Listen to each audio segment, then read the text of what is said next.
Seattle's World Fair in 1962 was the first World's Fair to think about itself as looking forward, not to the past. It looked to what cities might be, and in fact, took a real lead role in rethinking what cities might be.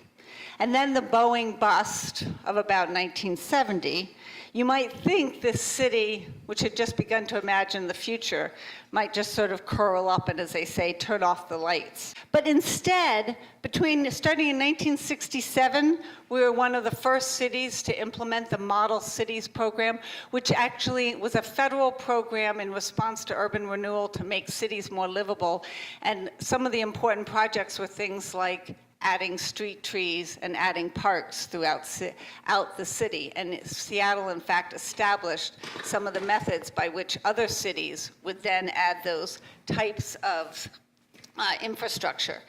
It's Discovery Park, as we've heard about, Gasworks Park, the first post-industrial toxic site to be bioremediated on site. Essentially started in 1969. The Freeway Park, the first lidded freeway, comes online around 1971. Pike Place Market, one of the first historic districts to be named, comes online about 1971. It gets voted in and it's open in 1974. Occidental Park, which takes essentially a city alley right-of-way and creates a public park for its own residents. Pea Patches, or the Picardo Farms, are started in 1973. So at this very moment when Seattle might have just curled up and gone away, instead, Seattle actually has the guts to try incredibly innovative. If you've ever seen the sections for Freeway Park by Lawrence Halpern in 1971, you'll realize that was an audacious project. I don't actually think today we would have the guts to do a park with that kind of engineering on it. So this is a time when the city is really rethinking what it means to be a city and what it means to provide a public space and a park space. And today, with one of the greatest park programs in the country, this may seem something we can take for granted. But I want us to think a minute about how these projects actually shaped what we think makes a public park today and what makes a good public space today. Like the Ford Foundation, which Peter showed, which turned our idea of a park inside out. You stand out on the street with no street trees next to you, and you look inside the building to see the trees. Our parks also changed the way we thought about parks and cities.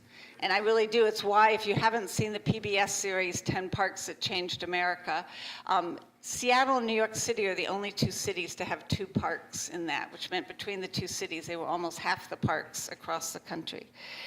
It was an emphasis on public space. It was an emphasis also on rethinking what nature is in the city. And I'm going to challenge all of us to go beyond nature as the green stuff that we can see and think of nature as all of that which we see. It's the water that falls on the ground. It's the concrete that we've dug up to build the buildings. It's the brick.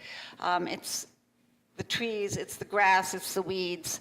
And Seattle has actually really been on the forefront of incorporating those ideas of what nature is in the city into our own city. Now I'm gonna argue and challenge us, because I am who I am, to say that our culture hasn't quite caught up with our public parks in our city. Our culture still, we don't hang out in parks.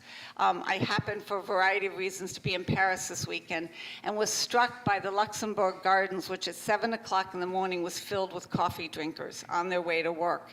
Their idea of getting out of the house and stopping for a cup of coffee in the park on the way to work. I think it's actually a culture that we could have, and we certainly have the public parks to do it in. Think about what it took in the 1970s to have the audacity to think about a park the size of Discovery Park in a city, to think about Gasworks Park, to think about Freeway Park, Pike Place Market, Model Cities Project. Think about these and think about how they reflected our place and our environment and the kind of city that we actually claim to want to make, and suggest that we could be actually thinking that again and reinvigorating those dreams and making sure that we steward well places like Discovery Park into the future.